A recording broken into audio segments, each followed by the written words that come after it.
Olá pessoal, retornamos aqui com o curso Português Neurolinguístico para que você seja um relator extraordinário com base na PNL. Módulo 4, Redação Corporativa e Jurídica, Trilha do Conhecimento. No 1 nós vimos Psicolinguística, no 2 Fundamentos da Produção, no 3 Retórica e agora no 4 Redação Corporativa e Jurídica e no 5 Análise Textual. Lista de siglas: LC, Lei Complementar, TD, Tomada de Decisão, Consciente, Neurociência, Hemisfério Esquerdo. Nós temos aqui a razão, expressa pelo direito.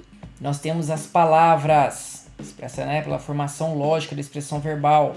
Nós temos a leitura linear e o poder de análise. No hemisfério direito, nós temos a criatividade. Nós temos imagens, o design. Nós temos uma leitura não linear, o mapa mental. E nós temos a síntese, benchmarking, compliance na produção de informações. Constituição Federal diz que o acesso à informação é direito fundamental. Para as empresas no regime privado, elas devem seguir a Lei 10.406 de 2002, famoso Código Civil, que regulamenta direito empresarial. E abaixo, seguir a regra corporativa.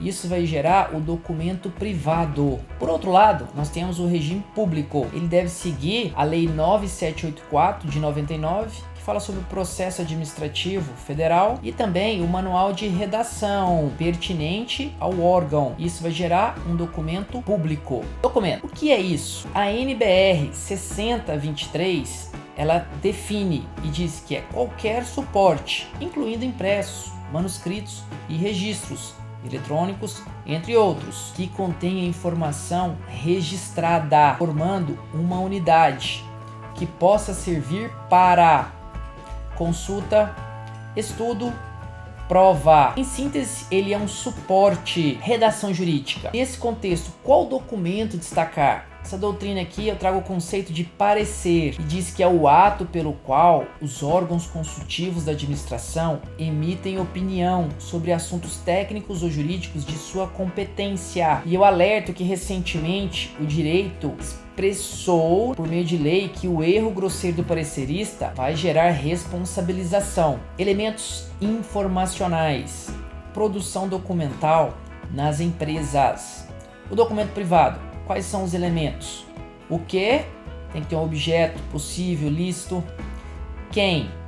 Tem que ser um agente capaz. E o como? É uma forma não proibida por lei. Isso vai gerar um timbre no papel, credibilidade institucional. Cuidado, porque tem o risco de que a incoerência gera desconfiança e o risco de contra-propaganda. E o representante ele atua mediante a representação. E caso ele extrapole os poderes definidos, ele também pode ser responsabilizado. Elementos informacionais. Produção documental nos órgãos. Vamos para o regime publicista. Nós temos um documento público. Nós temos aqui o elemento o que. É o conteúdo do documento. O quem, que trata da competência. O como, que trata da forma. Sobre a forma, destaca-se que a norma diz que a regra é o informalismo, devendo ser feito por escrito. Daí a importância do português neurolinguístico. O porquê. Analisar 360 graus para verificar as razões de fato, as razões de direito. E o para quê é a finalidade. A finalidade tem que estar prevista legalmente. Lembrando aqui no o que e no porquê, o agente público ele tem uma certa liberdade quando caracterizar ali um ato tido por discricionário. Aí ele pode valorar ali os motivos e o objeto desse seu documento público.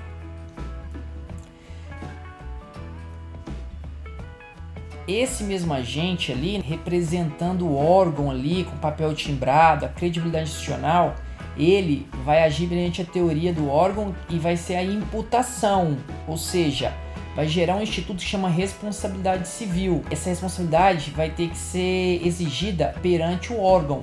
Mas caso esse agente ele venha a ter culpa, ele pode vir assim a ser responsabilizado em seguida por meio de uma outra ação tida como regressiva. Daí o cuidado na elaboração documental. Caminho informacional. Quais etapas a informação percorre? Vem de um dado, uma informação bruta, para chegar em uma formação contextualizada e ela vai estar por meio de um documento que tem atributos para gerar o arquivo. Lembrando que o arquivo é a memória institucional, é a credibilidade da corporação. Gestão informacional. Só são 5 etapas e é de cima para baixo. Tem um objetivo estratégico, definido de um conjunto de estratégias, definida ali pela alta administração. Tem que verificar a necessidade, que visa identificar as necessidades de informação, aquele filtro já estudado. E o processo, prevendo o mapeamento dos fluxos formais de informação nos diferentes ambientes da organização, em quais departamentos caminha, e as atividades, assim como sua coleta, filtragem, análise, organização, armazenagem e disseminação, para chegar na tomada de decisão, com o objetivo de apoiar o desenvolvimento das atividades cotidianas e a tomada de decisão no ambiente corporativo. Pessoal, cuidado com a contradição. A Lei 13.303, ela prevê isso e é um dever do conselheiro tá colocando medidas para evitar isso. Como evitar? Tem que ser uma das atividades ali daquela gestão informacional. Tem que ter técnica, que é transmitir ideias com grande precisão. Congruência, representar o significado de uma ideia com palavras adequadas. E medida, calibrar nossas palavras para transmitir com cuidado e precisão o que queremos. Isso vem evitar o risco da insegurança administrativa. Gestão documental, no contexto da governança informacional. Sobe ali um relatório e vai descer o que? Uma tomada de decisão consciente. Gestão documental. Essa lei aí, 8.159 de 91, ela diz que é dever do poder público essa gestão. E ela define que é o conjunto de procedimentos e operações técnicas referentes à sua produção, tramitação, uso, avaliação e arquivamento em fase corrente e intermediária, visando a sua eliminação ou recolhimento para a guarda permanente. Governança documental. Política na produção de informações. Tem que garantir a integridade documental e evitar a corrupção documental, evitar ali mentira, tida inclusive como um crime, que é falsidade ideológica. Isso está previsto, essa gestão informacional, na nova lei das estatais, a lei 13.303 de 2016. Vamos aqui para a redação oficial, fazer um tour. Começando aqui, escrita elegante, a escrita simples. Olha o escudo. Nós temos aqui a lei 9784 e ela deve-se observar os princípios documentais expressos nessa norma. Nós temos o Código de Processo Civil, observar os requisitos documentais. Nós temos um decreto aí que é o 9.758 de 2019, que ele mudou a forma em relação ao tratamento aos agentes públicos. Dentro do Poder Executivo, nós temos aqui uma norma, um manual, um procedimento operacional para se seguir, que é o Manual da Presidência da República de 2018. Ele foi recentemente alterado. Ele dá ali a forma de comunicar oficialmente. E quanto à forma, nós temos aqui a Lei Complementar 95 de 98. Ela trata da redação legislativa. E aqui nós temos o glossário, que é explicar termos técnicos, no sentido de aumentar a clareza. Cuidado com o retrabalho. Como evitar o desfazimento documental? Temos o documento público. Nós temos aqui, o vício de forma. Consiste na omissão ou na observância incompleta ou irregular de formalidades indispensáveis à existência ou à seriedade do ato. Ilegalidade do objeto. Ocorre quando o resultado do ato importa em violação de lei, regulamentação ou outro ato normativo. Desvio de finalidade. Verifica-se quando o agente pratica o ato visando a fim diverso daquele previsto, explícita ou implicitamente, na regra de competência. Isso aqui é para evitar o risco de nulidade documental. Credibilidade corporativa. Atributos. Vamos começar com o atributo da escrita empática. Ele é uma técnica de comunicação acolhedora. É o uso de linguagem inclusiva, baseada em consulta prévia dos requisitos de clareza e tratamento expressos pelo leitor, inclusive é um princípio da gestão de riscos, o princípio da inclusão. E nesse sentido nós temos aqui, ó, comunicação baseada na gestão de riscos. O Senado Federal, ele fomenta essa técnica em relação a pessoas com deficiência,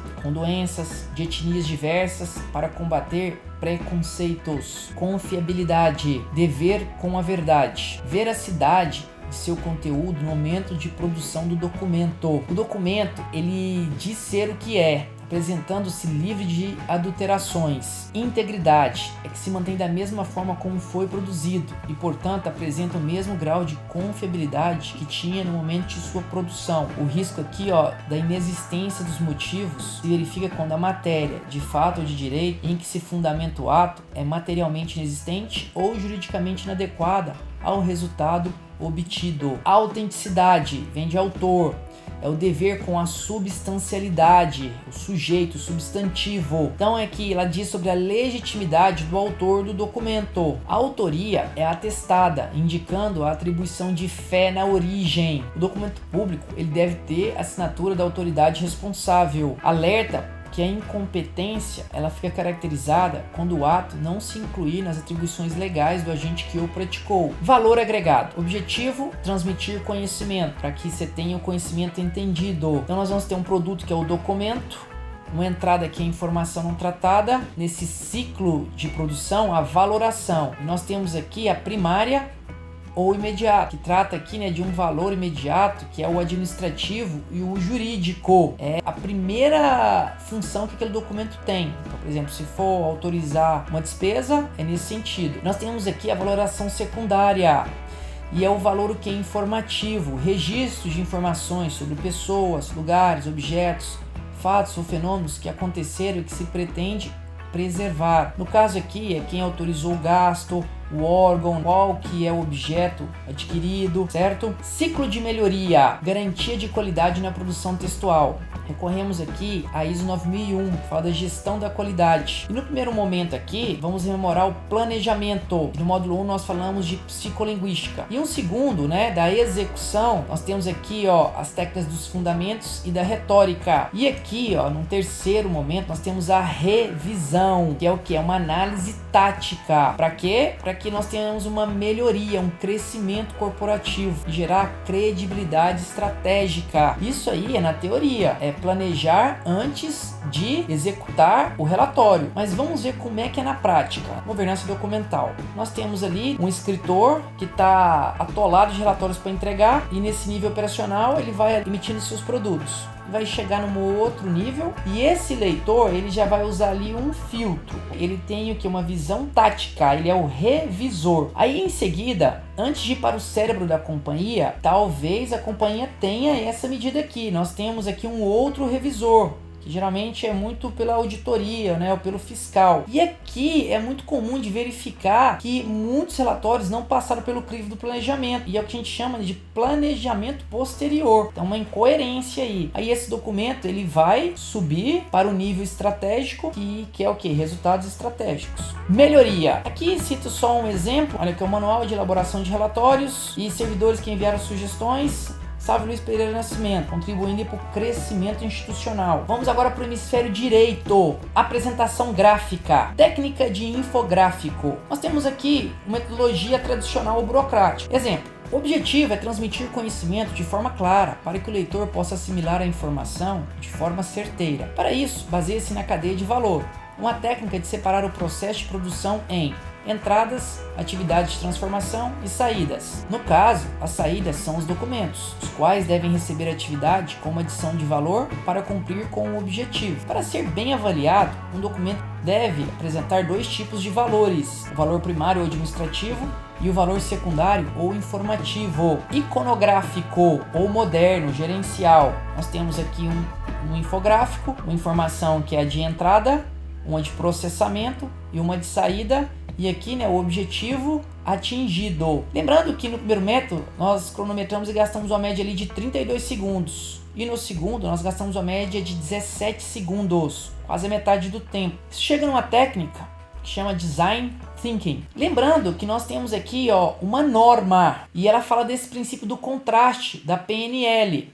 Ele diz que o auto poderá ser instruído com desenho, gráfico ou fotografia. Reflexão.